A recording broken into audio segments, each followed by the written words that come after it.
Hello, friends from Cinco Razones, and welcome back for this time for the first show of the Black and Pink Show. That's right. We're going to be doing this with Austin Robillard to talk about the Inter Miami, the new guys in town, the sixth reason, as Austin called them to, because that's a sixth professional sport that we have here in Miami that Five Reasons Sports is going to be covering doing this type of podcast. So welcome, Austin, and welcome everybody to the Black and Pink Show, episode 1.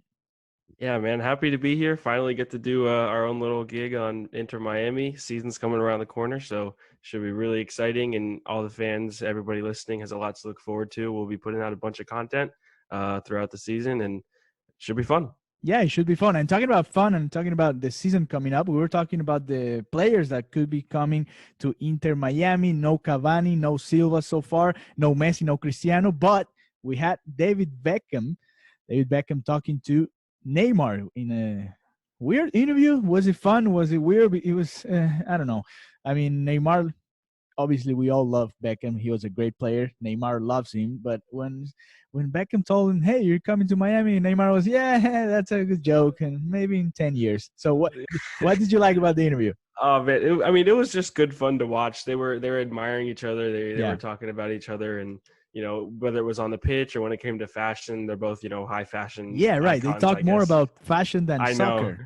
It was funny, but then out of nowhere, you see a handshake deal, basically, of Neymar saying, yeah, I'll come to Inter Miami, and Beckham was like, okay, I'm going to make you sign a blank contract, and that's for Inter Miami in the next couple of years. And they shook hands, and I was like, wow, I mean, okay, I'll take Neymar any day. So, we were talking about superstars. Obviously, Neymar's not going to come, but hopefully we have somebody that's some sort of a similar profile than Neymar. Like, as a good player, obviously he's going to be older, in a different stage of the career, but maybe a good player like Neymar could be bringing a lot of joy to Miami. Yeah, I mean, not necessarily. I mean, Neymar, yeah, we won't be here for a couple of years if he comes ever. But yes, you don't want to get your hopes up. But we did finally get a name, Alejandro. Okay, what is it? What is it? So it's the Mexican you said last time. Yeah, right? That I said last time on the other. Okay, Rodolfo Pizarro, Rodolfo Pizarro. Well, he's now in Monterrey in the Liga MX. And what happened? He sat out during the last game, so that means that he's coming to Miami. Is that what you're saying? I that's what I saw. I've seen a couple reports, both from ESPN and The Athletic. So when it comes to soccer media, there's not a lot you can trust. But when it comes down to The Athletic and ESPN, those are two pretty high-profile sources. And they said that so last night Monterrey had a game in the Copa MX, and he wasn't in the 18-man roster. They took him out. Mm-hmm. And now it is said that after all the complications with the transfer fee, McDonough and the club and Monterrey have finally decided on a fee. And what I saw in the Athletic report and their article was that it is just shy of $12 million US, and we will retain 100% of the rights to Rodolfo Pizarro. So if we were to sign him later on or release him later on, and he gets signed by another club, we gain all of the money. They were working out a lot of different stuff. Like Monterrey wanted 17 million at one point or 20 million at one point. And then McDonough wanted to do 10 million. So they finally settled on 12 million or just about, and 100% rights to Rodolfo. I think the other option was about $10 million and 80% of the rights to Rodolfo. So he should be coming in the next couple of days. So look out for that announcement and look for him to slot right into the number 10 role. Yeah, and it makes sense because having the head coach coming from Monterrey now bringing the star player from that team makes a lot of sense. So hopefully we'll have Rodolfo Pizarro here with Inter Miami soon. But now, since last time we did the starting 11, the Austin Robillard starting 11 for Inter Miami, but we didn't have Pizarro in it. So I'm going to give you another shot, Austin, all right? So okay, think about it again. Who will be your starting 11 now with Pizarro in the roster? All right, so we're going to start up top, and we have to talk about an injury later on, but I'm going to be changing my striker to Jerome Kiesewetter. So we'll start up top with Jerome Kiesewetter. Yes, that's a report that you have in a couple minutes, but keep going. Then number 10, in the central attacking midfield role is going to be Pizarro. Mm-hmm. On the left, we'll have Pellegrini. Okay. On the right, we'll be looking to have Lewis Morgan, who actually just got a flight from Scotland today and she'll be landing in Miami and just getting ready to train with the team. So that's good news. Okay, we're recording this on a Wednesday, February the 12th. So today he got here. Okay. And then our 2 central defensive midfielders will be Will Trapp and Victor Ujoa. Okay. And then at left back, we'll have Ben Sweat. The 2 center backs are going to be Nico Figal and Roman Torres. Our right back will be Alvis Powell. Okay. Jamaica. And the goalie? The goalie, the number 1, will be the experienced guy, Louis Robles. There you go. Louis Robles, that will be the starting 11 for Austin Robillard, now with Pizarro in the team. And talking about the goalkeepers and all the players that you just mentioned, you had the opportunity to go to the Tuesday practice, Tuesday training over there with Inter Miami. What did you see over there? So I got to see a lot. And, I mean, for the limited media access that we got, I mean – welcome to the stage. Yeah, hey man, you got to take what you can get at this point, right? Yeah, I mean that's it. So, but we gained information. At least I did. So, I first walked in and training was just about getting ready to start. I saw Alonso. All the players were together. It seemed very much in unison, which is good to see. Everybody was getting along. And it was intense training from Alonso. Diego Alonso, he's really getting on them. Even for the small media access, the little show that they put on for us, he was clapping, he was yelling, he was telling players to come on, calling them by their first names, tell them to hurry up, stuff like that. That was good to see. But off to the side of that, on a whole different pitch, was Louis Robles and John McCarthy. Most likely, that told me that that's going to be the number 1 and number 2 keepers, because there were other keepers on the pitch. With all the other squad, but on a whole separate pitch, there was a goalkeeper coach, Louis Robles, and John McCarthy working on their footwork. From what I saw, I was on my way out when I saw them. But so maybe that almost confirms that I'm right about at least 1 so far. Yeah, I think those 2 are going to be the number 1 and number 2, and they'll be in the squad every single week, barring an injury or anything like that. But yeah, so that I saw that. I think today they closed off a scrimmage with NYCFC. I think NYCFC was training in Boca for the last couple of days, and then they scrimmaged down at Lockhart, but it was completely closed off. So didn't get to see that. But also at that Tuesday practice, it was reported that Carranza is going to be out for 10 to 12 weeks. So 3 months out. Yeah, just about 3 months. Paul McDonough stated that starting January 31st, they're going to give him 10 weeks. And man, for one of our most major signings, it sucks because we wanted to see him at the number 9 role to start off the year, but we won't get to see it for at least 3 months, and that's where I start to talk about Kiesewetter being in that number 9 role up top, and that's why he's in my starting XI. Yeah. That's why you bring him out. So he's gonna be the next option for Inter Miami, or one of the options there for Inter Miami. That's if they don't bring anybody else, right? But so far, it's going to be probably Jerome Kiesewetter playing there as a forward for, I mean, at least the first 3 months of the season, I guess, until we get Carranza back. But to talk about Kiesewetter, this guy that comes from playing at El Paso Locomotive, I got it right this time. There you go. We're going to be talking to Phil Baki, who's the host of the podcast Seriously Loco. He's gonna give us an idea of who is this Jerome Kiesewetter guy, because we were expecting superstars, Cavani, Silva, maybe, I don't know, maybe Messi gets tired of Barcelona and comes to Miami, maybe Cristiano Ronaldo gets tired of Juventus and all the European problems over there and comes to Barcelona, maybe Falcao, maybe James in Madrid, who's not playing a lot. But no, we have this guy Jerome Kiesewetter. So let's see, or let's listen. Let's hear from somebody that got him, that got to watch him a lot, and you watch him too, Austin. And so let's have Phil Baki now, and let's enjoy what he has to say about Jerome Kiesewetter. And now, since we were talking about forwards on the team and who might be taking the place of Carranza, who's now injured, we are bringing a guest to our podcast today, and he's Phil Baki from the podcast Seriously Loco, Seriously Loco from El Paso, the podcast that follows the El Paso Locomotive. How do you say locomotive in English? Locomotive. Locomotive. There you go. So El Paso Locomotive. And so, Phil, thank you for coming and welcome to our edition of Pink and Black, Black and Pink. I don't know. We don't know yet, Austin, but welcome, Phil. Yeah, thank you guys so much for having me. I'm excited to be able to talk about a guy who was so important for us last season. Important indeed. Jerome's a little background on Jerome and why we're so big on him now, because he might step into that starting role. He was a leading goal scorer for El Paso Locomotive. He had 12 goals during the USL season, and in about 25 games played, and he had injury during the season too. He missed a lot of time. So yeah, Phil, we got a couple questions for you when it comes to Kiesewetter. We want to get to know him a little bit since you guys were close with him. And the first question is, how important was he to you, and do you think that importance can translate over to Inter Miami?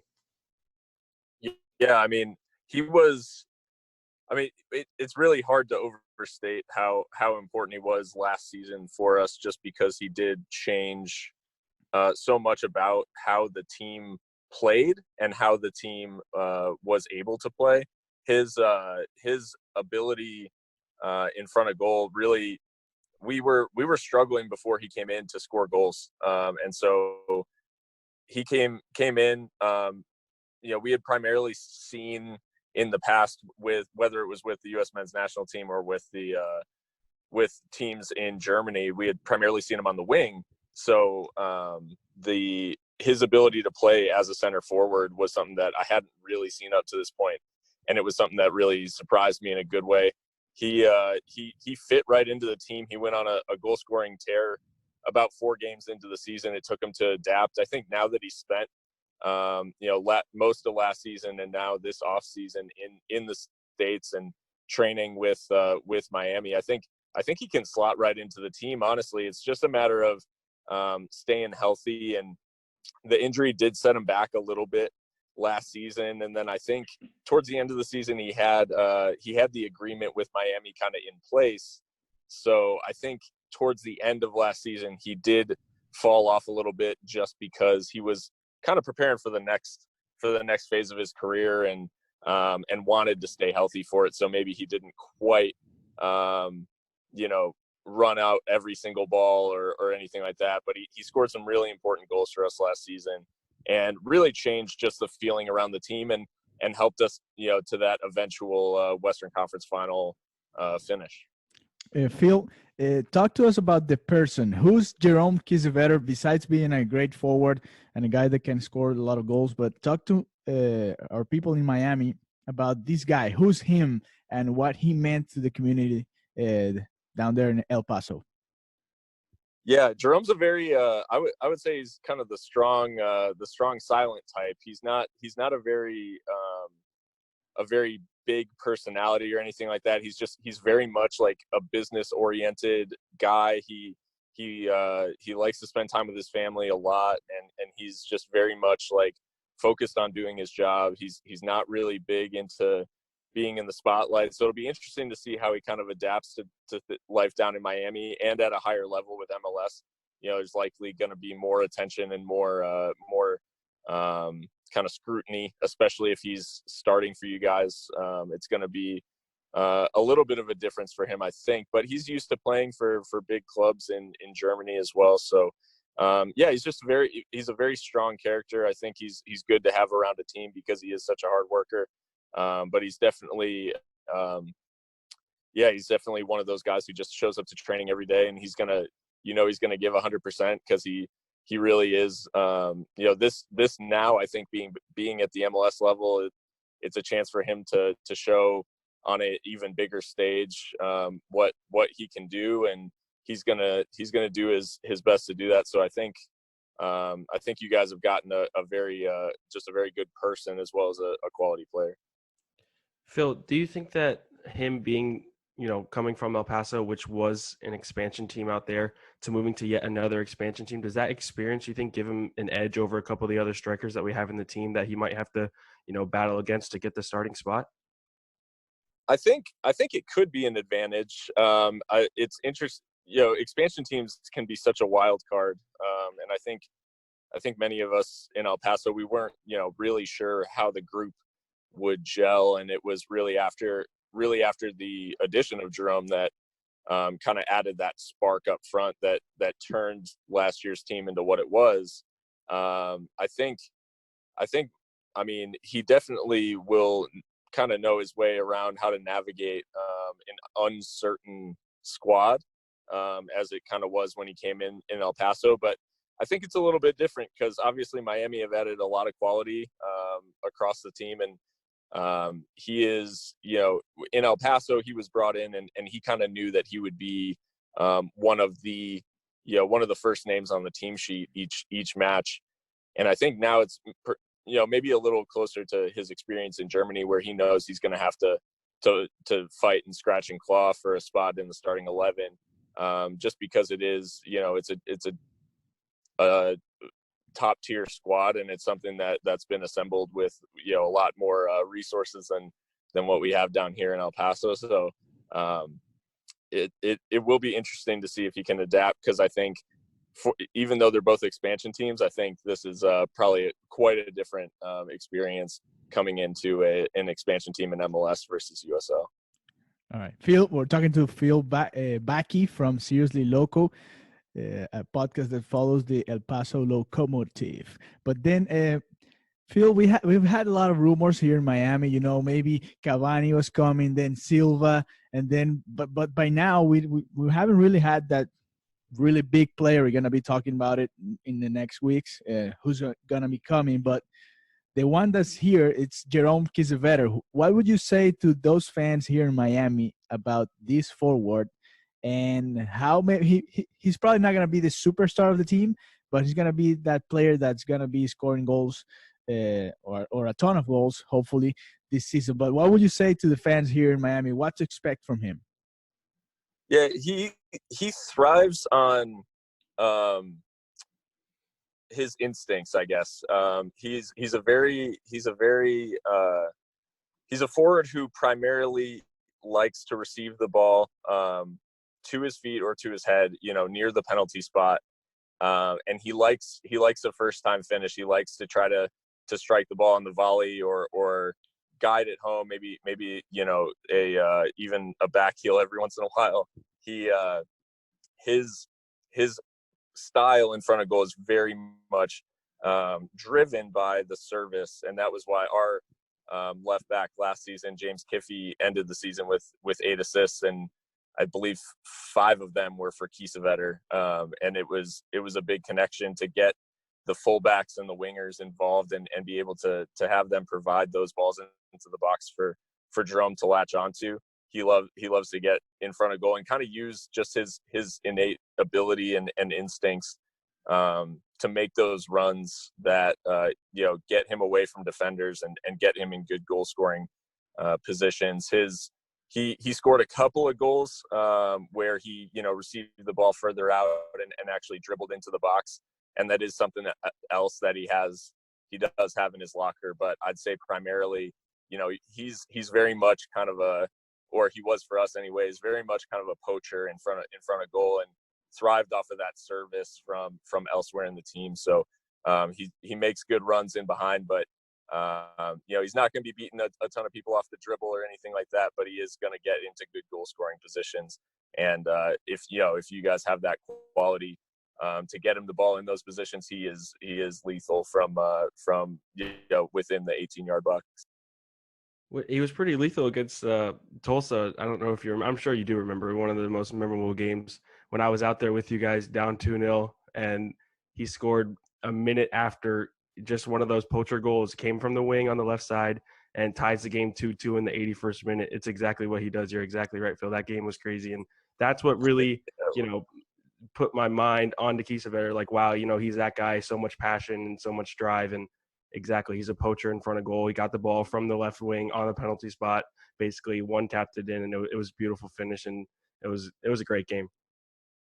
Yeah, that you witnessing that goal, I think, is good, because it does, that's more or less how he's going to get most of his goals. And And I think, being in a team surrounded with quality, he's going to have opportunities to score, and he doesn't waste many of them. So I think you got a guy who, his return was, 1 and 2, a goal every 2 games basically over the course of the season. But when he's in form, he can provide 1 or 2 goals a game, and he's just, when he's in form, he's pretty unstoppable, at least at USL level. So we'll see if he can carry that over to the top tier.